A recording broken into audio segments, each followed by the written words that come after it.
कुंती पुत्रों, मेरे लिए व्यर्थ चिंतन मत करो, अपना उद्देश्य पूर्ण करो।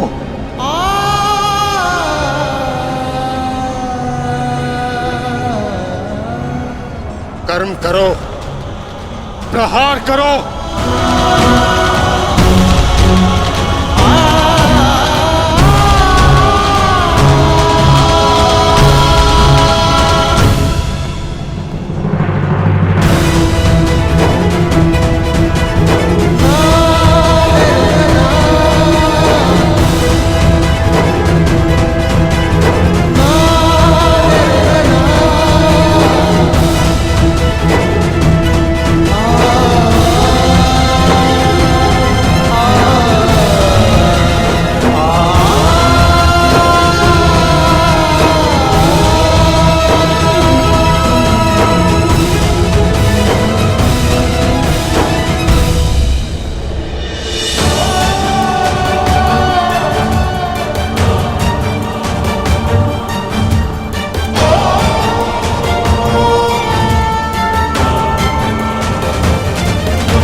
यही तुम्हारा अंतिम अवसर है पार्थ।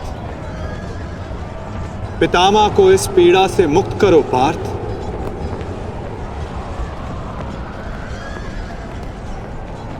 प्रहार करो पार्थ।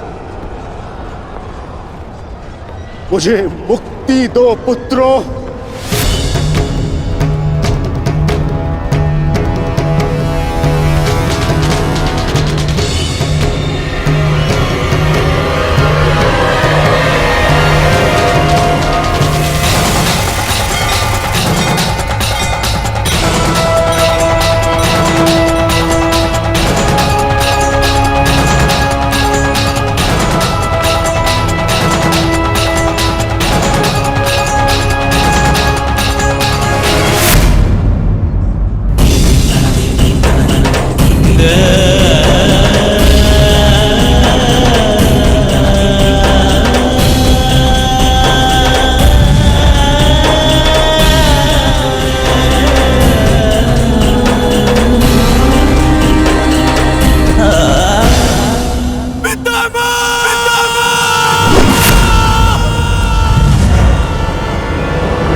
योद्धा के घाव से निकला रक्त उसको शोभा देता।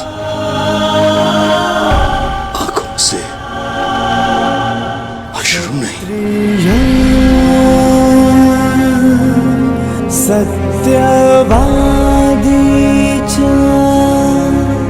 तपस्वी।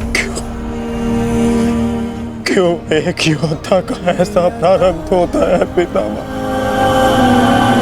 क्षत्रिय अपनी कोमल गोद की शैया में सुलाया। आज उन्हीं पितामह को मैंने शैया पर लेटा दिया। नियता व्रता।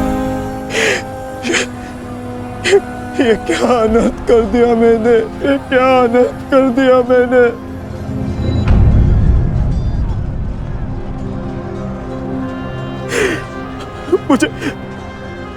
मुझे क्षमा कर दीजिए पितामह, मुझे क्षमा कर दीजिए।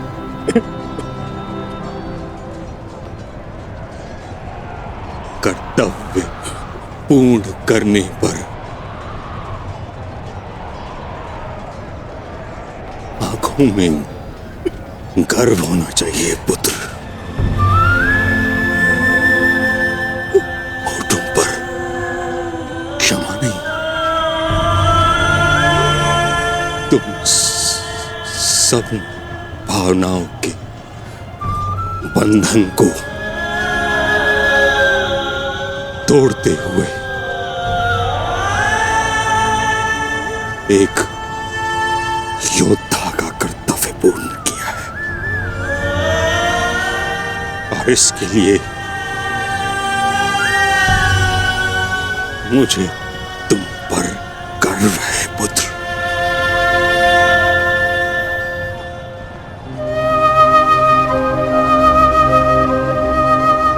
एक बात सदैव स्मरण रखना पुत्रों, परिस्थिति चाहे जो हो, सदैव धर्म का साथ देना।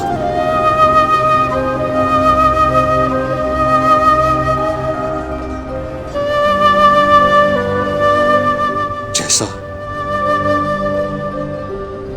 आज मुझे रोक कर किया है।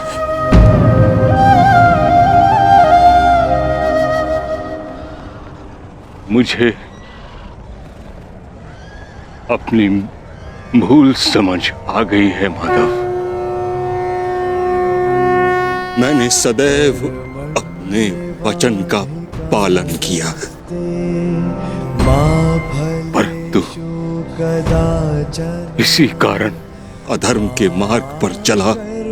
जिस समय समाज को मेरी आवश्यकता थी, उस समय मैंने समाज का त्याग किया, किंतु आपने मुझे मेरी भूल का आभास कराया वासुदेव।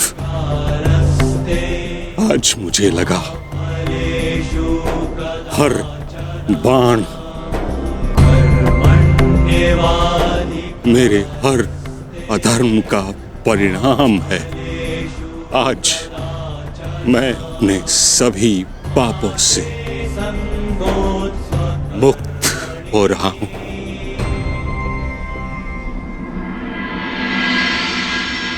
इसके लिए आपका धन्यवाद। आपने अपना कर्तव्य पूर्ण किया गंगापुत्र। आपका ये बलिदान, ये त्याग आने वाली पीढ़ियों को सदैव ज्ञात करवाएगा कि परिवर्तन ही सृष्टि का नियम है और धर्म से बढ़कर कोई कर्म नहीं। पश्चाताप भरा जीवन जीना अत्यंत कठिन होता है पुत्र। तुम्हारा तो सौभाग्य है, तुम्हारे साथ वासुदेव जैसे मार्गदर्शक हैं।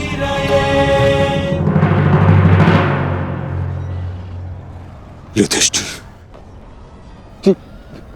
जी पितामह। पुत्र, धर्म का पालन करते समय जीवन में कभी कभी कठिन निर्णय लेने पड़ते हैं। धर्म का मार्ग कठिन अवश्य है, परंतु इस पर चलने के पश्चात अंत समय में कभी पश्चाताप नहीं होता।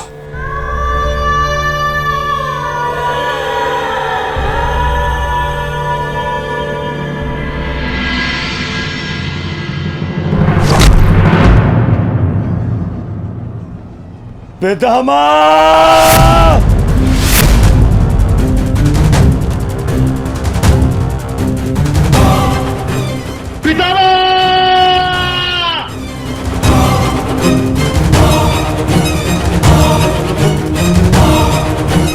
हट जाओ! हट जाओ! हट जाओ! हट जाओ!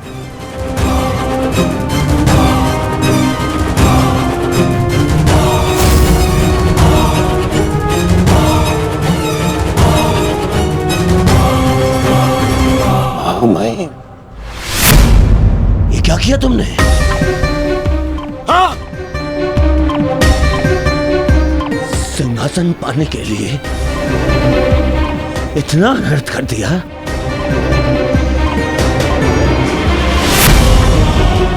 नहीं, मैं प्रतिकार लूंगा। अभी इसी क्षण प्रतिकार लूंगा। दुर्योधन, आज का युद्ध समाप्त हो चुका है। अर्जुन ने वही किया जो उसके स्थान पर तुम करते।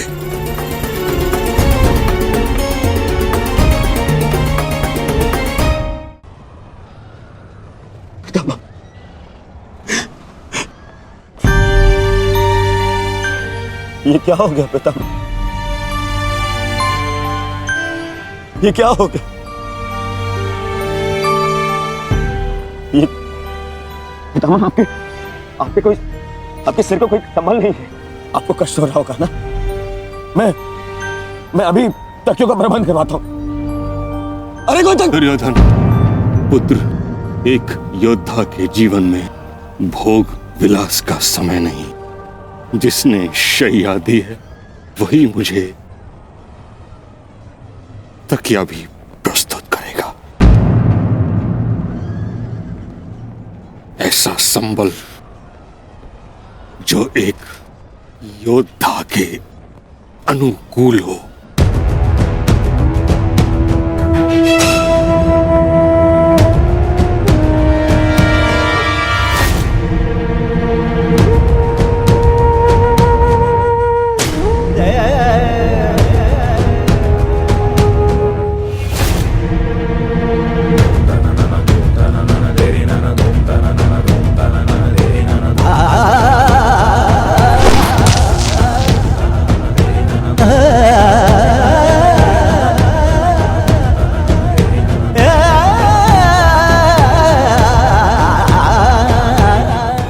लगी है अर्जुन,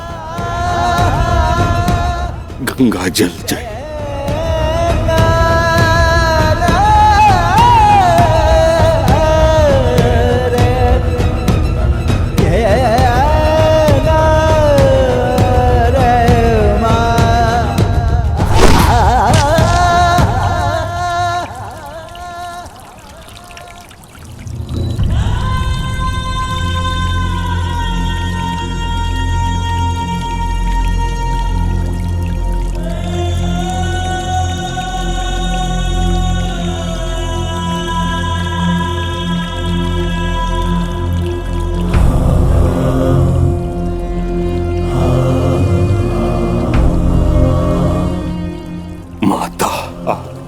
गोद में विश्राम करने का समय आ गया है।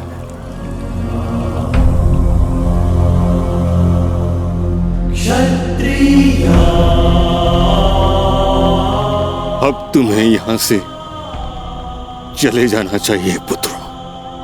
यहां रहकर तुम मुझे इस दशा में अधिक समय तक देख नहीं पाओगे। विश्राम करो, कल युद्ध शेष है। आज तुमने अपना एक कर्तव्य पूर्ण किया पुत्रों। क्षत्रिय किंतु अभी तुम्हारे अनेक कर्तव्य शेष हैं। नियता व्रता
तुम्हारा कर्म युद्ध अब आरंभ होने जा रहा है मित्र।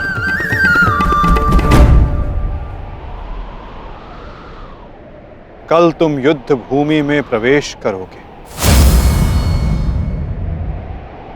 परंतु आज भी कोई कुरुक्षेत्र की युद्ध भूमि में है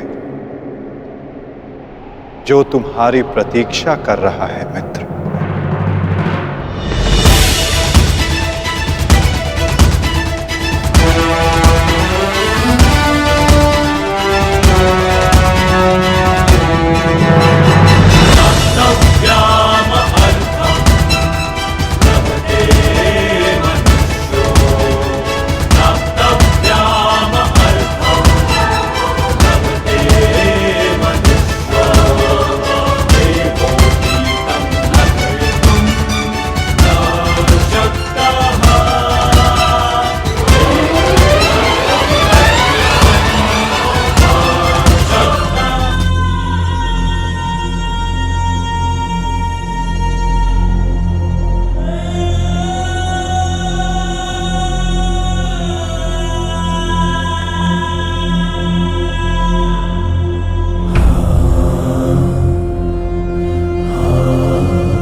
कुरुक्षेत्र में तुम्हारा स्वागत है अंगराज।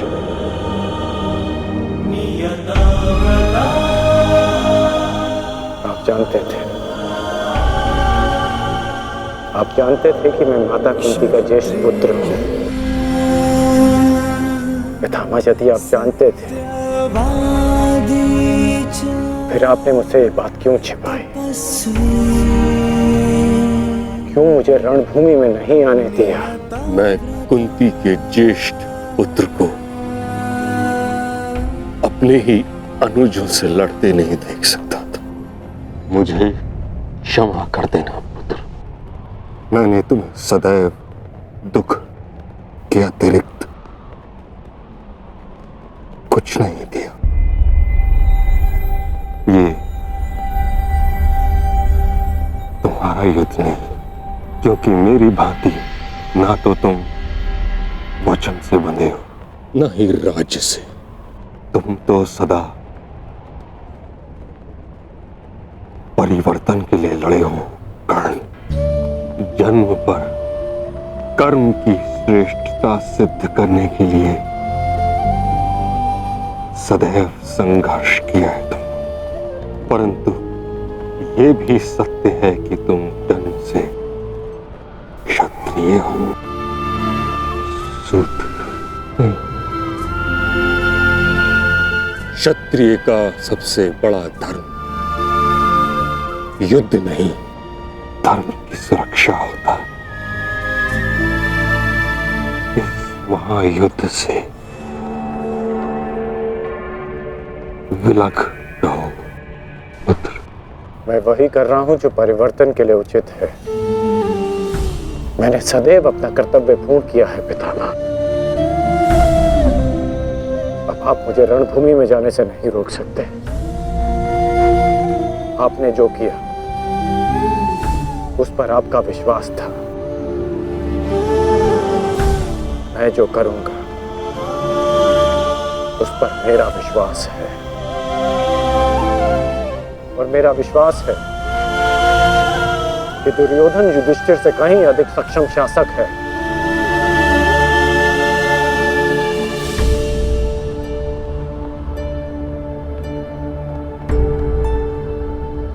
निसंदेह तुम एक महान क्षत्रिय भी हो और योद्धा भी।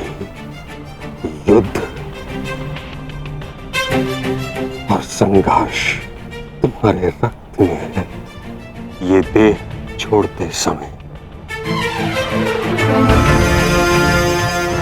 एक बात का खेद रहेगा मुझे कि यदि मैं तुम्हारे बारे में पहले जान जाता तो हस्तिनापुर के सिंहासन पर तुम विराजमान होते पुत्र। तुम्हारे ध्वज तले मैं गर्व से युद्ध करता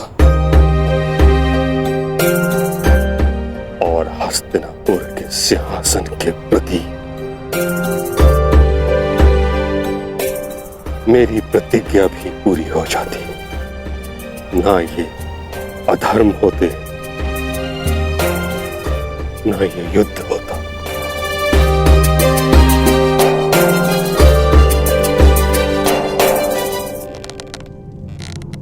तुम्हारे पुत्र हस्तिनापुर की रक्षा बनेंगे, यही इनका कर्तव्य है और यही नियति है। मेरे पुत्रों का कोई अनर्थ नहीं हो सकता। यदि कोई अनर्थ का बाण उनकी ओर आएगा तो उसे सर्वप्रथम भीष्म की ढाल का सामना करना होगा। मुझे मुक्ति दो पुत्रों।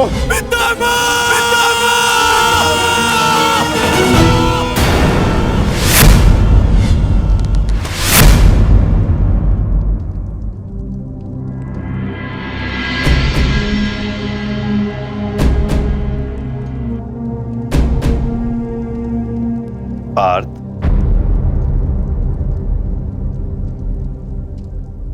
इस गांडीव ने तुम्हें क्या क्षति पहुंचाई है जो तुम अपना क्षोभ इस पर उतार रहे हो?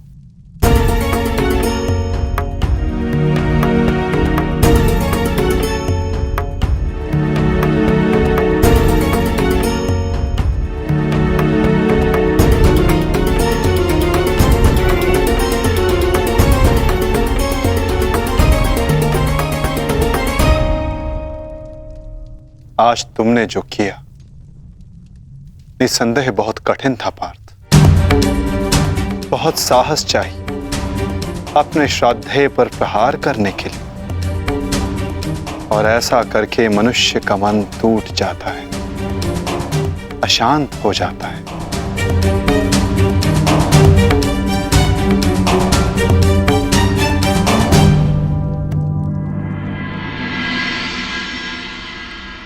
परंतु धर्म स्थापना के लिए, पाप के अंत के लिए ऐसा करना अनिवार्य था धनंजय। परंतु पार्थ, अब समय अशांत रहने का नहीं, अपने मन, अपनी शक्तियों को, अपने कौशल को एकाग्र करके केंद्रित करने का है पार्थ। तुम्हारे समक्ष अब तक वास्तविक चुनौती नहीं आई थी, परंतु अब वास्तविक चुनौती का आरंभ हुआ है पार्थ। अब तक युद्ध भूमि में जो तुम्हारे समक्ष थे वो केवल तुम्हारे प्रहारों को रोक रहे थे, परंतु अब कल जो युद्ध भूमि में तुम्हारे समक्ष होगा वो अपने सबसे घातक प्रहार तुम पर करेगा पार्थ।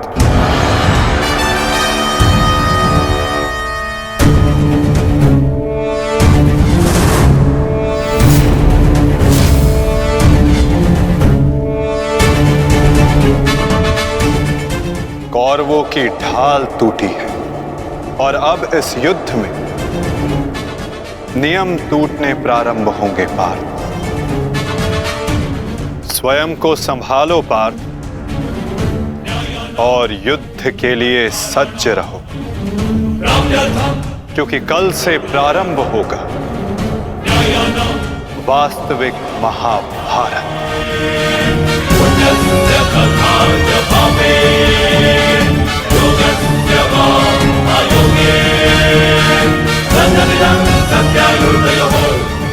मैं युद्ध के लिए सज्ज हूं माता। यदि तुम युद्ध के लिए सज्ज हो तो कल से यह रणभूमि तुम्हारे सामर्थ्य और पराक्रम की साक्षी बनेगी। मुझे विश्वास है तुम्हारी गौरव गाथा सहस्त्र वर्षों तक कही जाएगी।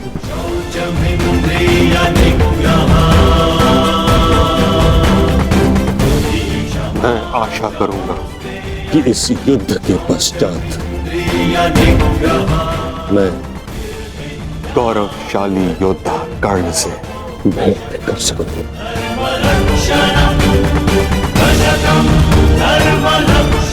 मुझे भी उस क्षण की प्रतीक्षा रहेगी पिता।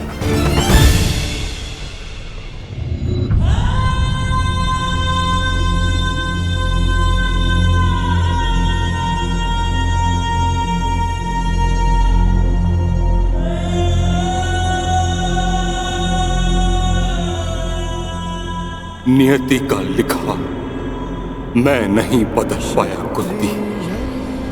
वर्षों जिस बंध को मैं और तुम रोकते रहे, कल से वह प्रारंभ होगा। कल तुम्हारे दोनों पुत्र रणभूमि में एक दूसरे के विपक्ष में खड़े होंगे, एक दूसरे के रक्त के प्यासे।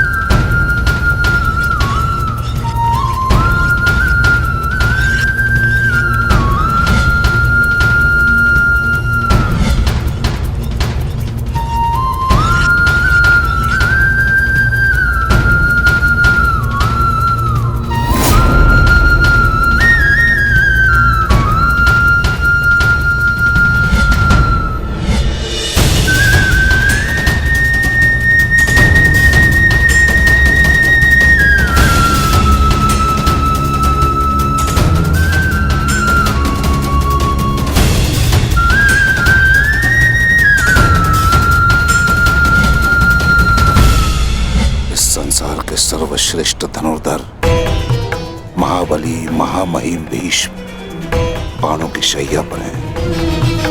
महाविनाश प्रारंभ हो चुका है और इस महायुद्ध में कोई भी जीवित नहीं बचेगा, ना कोई पिता और ना ही पुत्र।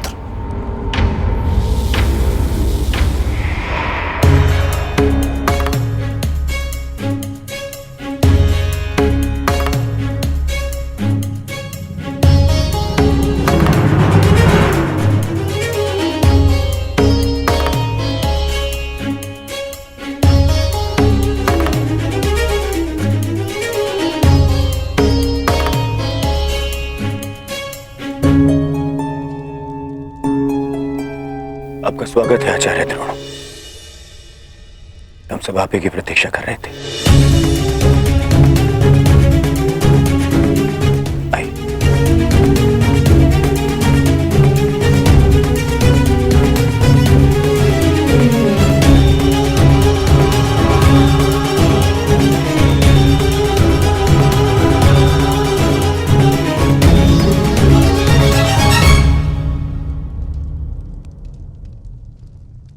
मेरी मंत्रणा स्मरण है न मेरे होने वाले सम्राट?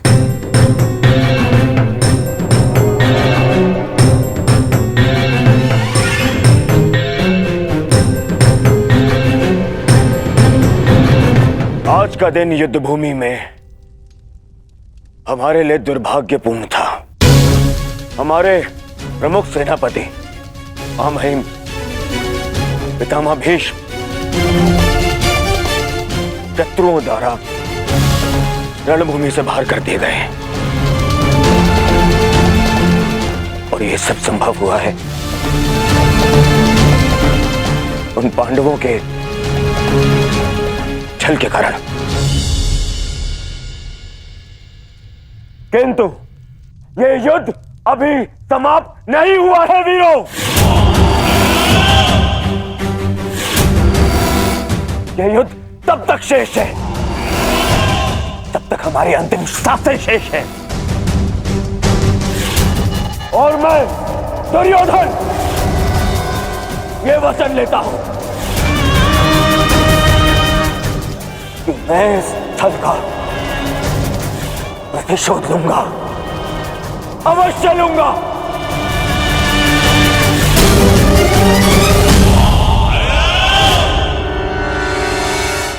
परंतु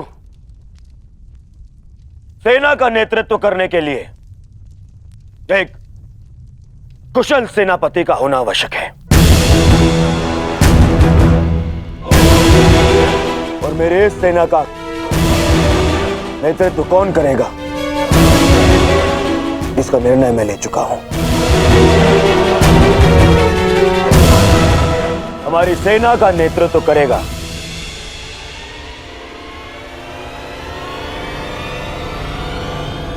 मेरा मित्र अंगराज कर्ण।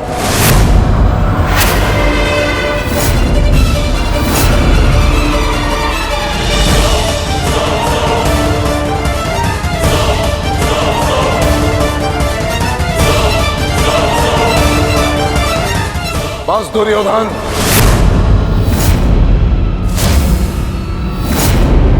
ये मेरा अपमान है और यह मत भूलो कि मैं तुम्हारा गुरुदेव हूं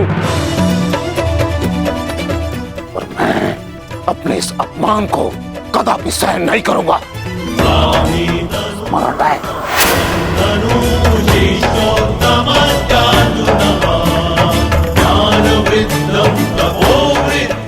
आज हस्तिनापुर का दुर्भाग्य है कि महामहिम बाणों के शैया पर लेटे हैं। बहुत अधिक पीड़ा हो रही है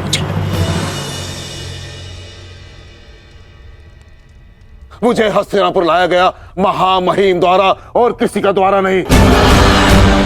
और यदि महामहिम ने इस सूत पुत्र को अपने सेना में भाग लेने नहीं दिया तो मैं इस सूत पुत्र के अधीन रहकर इसके नेतृत्व में युद्ध कैसे कर सकता हूं। इसी कारण मैंने निर्णय लिया है कि मैं और अश्वत्थामा आज अभी और इस क्षण से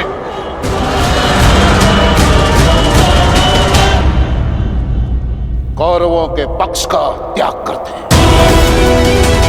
आचार्य,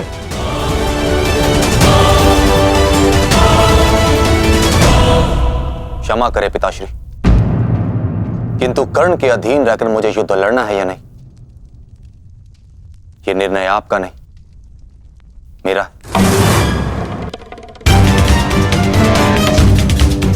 आप मेरी ओर से निर्णय नहीं ले सकते। बस, अपने पिता और आचार्य से विवाद करने की अनुमति ना तो धर्म देता है और ना ही तुम्हारे भीतर का योद्धा। और एक योद्धा भी किस पक्ष से युद्ध करेगा, इसका निर्णय ना तो उसके आचार्य लेंगे और ना ही उसके पिताश्री।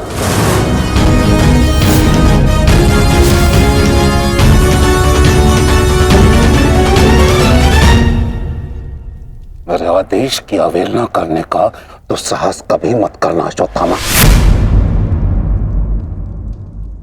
निर्णय ले लिया है मैंने कि आज अभी और इस क्षण से हम कौरवों के पक्ष का त्याग कर रहे हैं।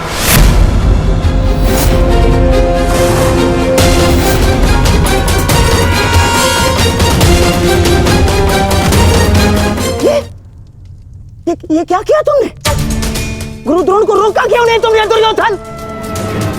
होने वाले सम्राट हो तुम, सम्राट। तुम्हारी सेना का एक एक महारथी ये तुम्हारे विरुद्ध जाएगा तो युद्ध में विजय कैसे पाओगे तुम? जो युद्ध से विमुख हो उसे अपनी सेना में डालना अपने योद्धाओं को संकट में डालने के समान होता है मामाश्री। क्या करता मैं और क्या करूं? उन्हें बंधन में बांध कर रख लूं या फिर विरोध करने पर बंदी बनाकर रख लूं? आप जानते हैं यह संभव नहीं है, किंतु मैं जानता हूं कि मैं जो कर रहा हूं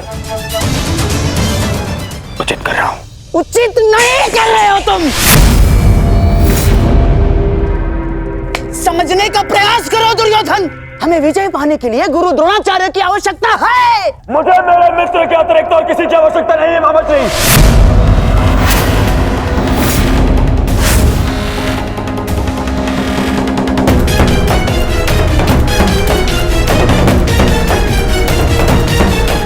आओ सेनापति कर्ण, तुम्हारा स्वागत है।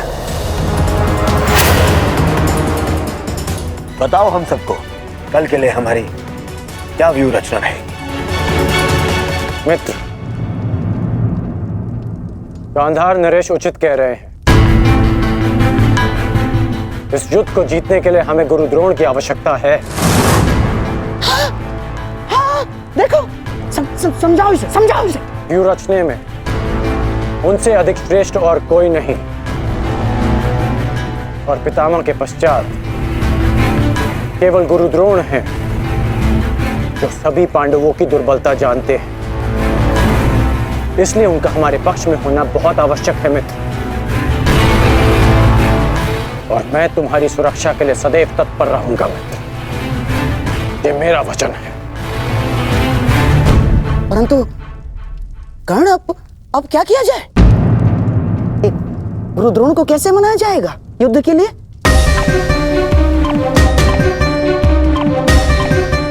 मेरे पास उपाय है। हाँ, कैसा कैसा उपाय अंगराज? गुरु द्रोण कल युद्ध में प्रस्तुत रहेंगे।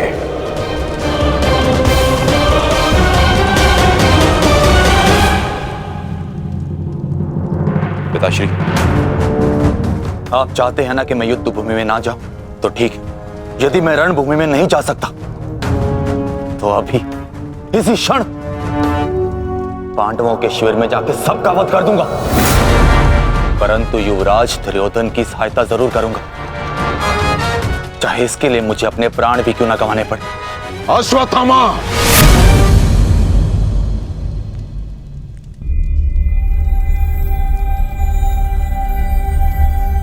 बात को समझने का प्रयत्न करो। तुम दुर्योधन की कोई मदद नहीं कर सकते, उल्टे तुम अपने प्राण संकट में डाल लोगे, और इसी कारण मैं नहीं चाहता कि तुम इस युद्ध में भाग लो, क्योंकि मैं तुम्हें इस प्रकार खोना नहीं चाहता। अब मैं कोई बालक नहीं हूं पिताश्री, अपने निर्णय स्वयं लेना चाहता, और ऐसा करने में मैं सक्षम भी हूं। प्रणिपात।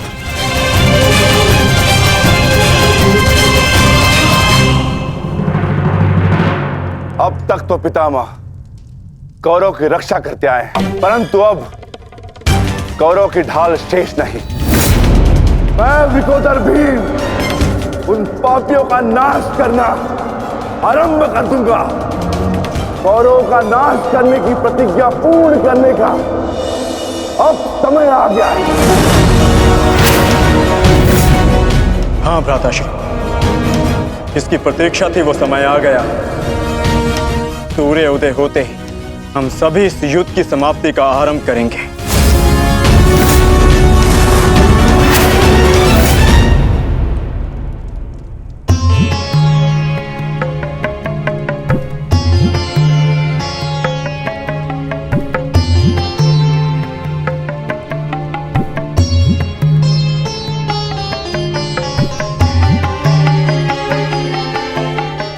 आइए महाराज, अच्छा हुआ आप आ गए।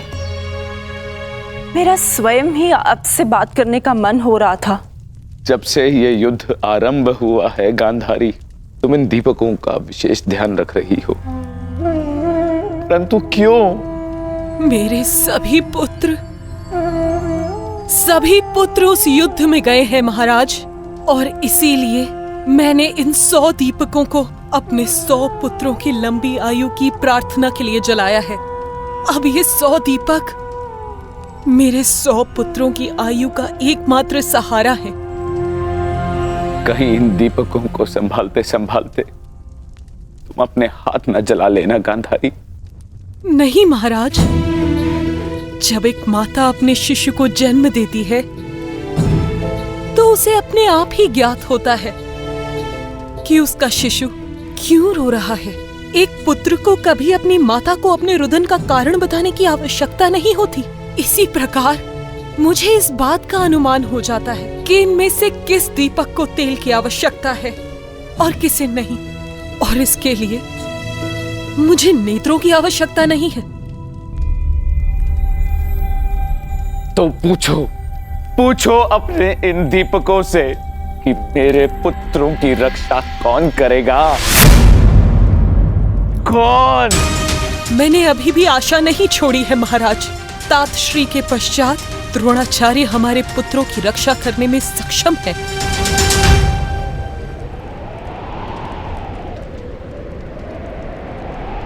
गुरुद्रोण बाहर आइए, शीघ्र बाहर आइए।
उत्तर दो मुझे, किसने किया?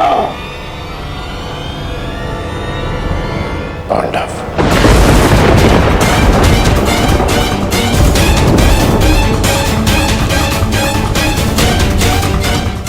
आज उन दुष्टों ने मुझे पुत्रविहीन कर दिया।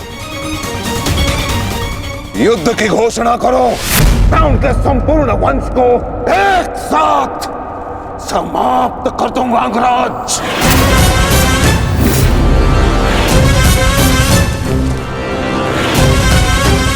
अपने पुत्र के हथियारों से मैं प्रतिशोध लूंगा, प्रतिशोध लूंगा। मैं पांडवों का अंत कर दूंगा, समूल नष्ट कर दूंगा उन्हें। अंगराज, तुम कौरवों के सेनापति हो ना, तो आज तुम्हारे सेनापति तुम्हें आज कौरवों की विजय होगी और पांडवों की हार, और ऐसी हार जो भूत न भविष्य। आज के सूर्योदय के साथ मैं पांडवों के जीवन का सूर्यास्त कर दूंगा। चलो मेरे साथ।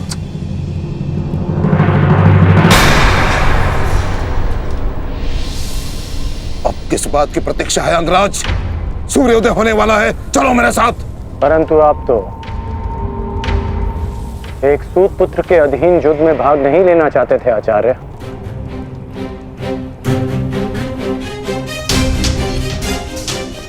परंतु यह समय स्पष्टीकरण देने का नहीं अंगराज, यह समय है स्पष्ट प्रहार करने का, केवल और केवल आक्रमण करने का। तो यह समय भयभीत होने का भी नहीं है।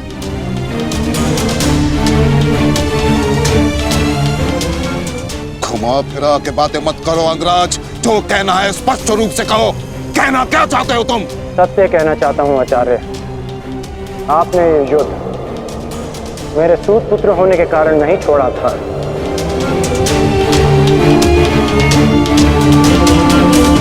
आप इस युद्ध से इसलिए पीछे हटे थे क्योंकि आपको अपने पुत्र अश्वत्थामा की मृत्यु की चिंता थी।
साहस किया तुमने?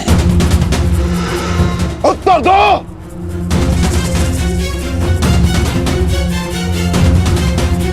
मैं क्षमा चाहता हूँ आचार्य, परंतु मैंने ये सब आपका उपहास उड़ाने के लिए नहीं, आपको सत्य का आभास कराने के लिए किया है।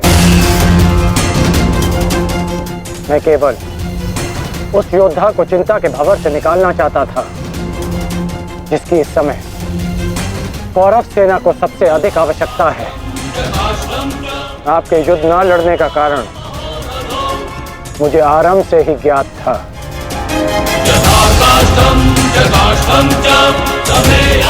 पुत्र खो देने की पीड़ा से मैं भली भांति अवगत हूं, परंतु इसका अर्थ ये नहीं कि एक योद्धा अपना कर्तव्य निभाना भूल जाए। जो आक्रोश आपने अभी दिखाया, यदि वही आक्रोश आप युद्ध भूमि में रखेंगे तो ये मेरा विश्वास है कि आप कौरव सेना और अपने पुत्र को सदैव सुरक्षित रख पाएंगे।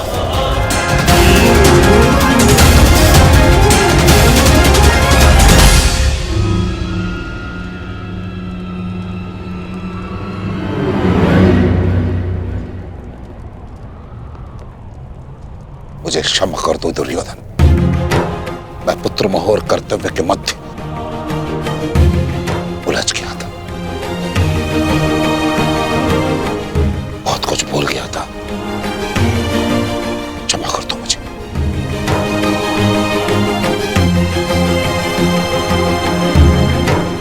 गुरुद्रोण, आप सेनापतित्व स्वीकार कर कौरवों की जीत सुनिश्चित करें और आपके पुत्र की सुरक्षा मैं सुनिश्चित करूंगा। ये मेरा वचन है कि जब तक मैं जीवित हूं, मृत्यु अश्वत्थामा के निकट भी नहीं आएगी।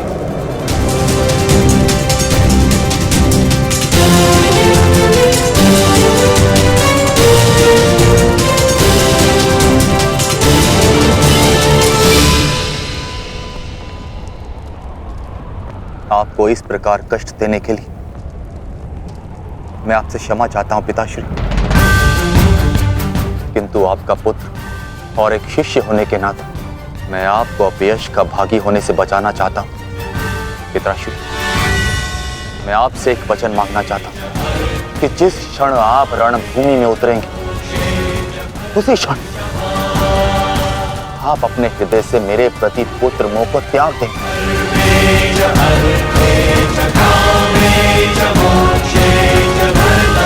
और पूर्ण रूप से युद्ध को समर्पित हो जाएंगे। वचन दीजिए पिताश्री, मुझे वचन दीजिए।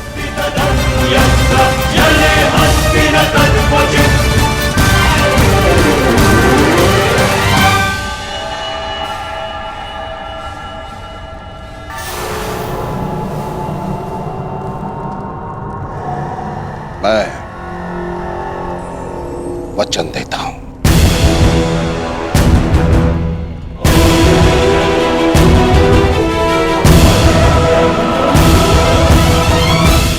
मैं वचन देता हूं।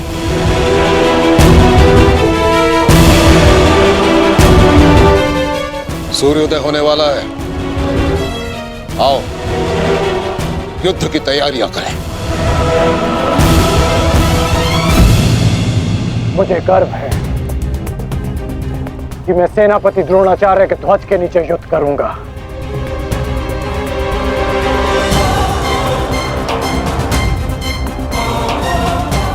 मैंने तुम्हें पहले भी कहा है मित्र, मुझे तुम पर पूर्ण विश्वास है। तुम्हारा हर एक निर्णय मेरे ही हित में होगा।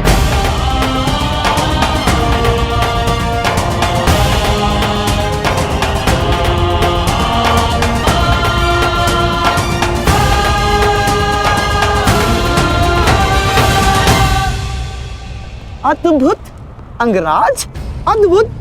आप तो कुशल नीतिकार निकले। नहीं, मेरा मित्र नीतिकार नहीं है, वो तो एक कुशल संचालक है, एक कुशल सेनापति है। कर्ण, मैं आज बहुत प्रसन्न हूं और गर्व का अनुभव कर रहा हूं कि तुम मेरी ओर से युद्ध लड़ रहे हो।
आज तुम्हारा मन, तुम्हारी दृष्टि में तुम्हारा लक्ष्य स्पष्ट होना चाहिए, तुम्हारा मन शांत होना चाहिए और दृष्टि केंद्रित।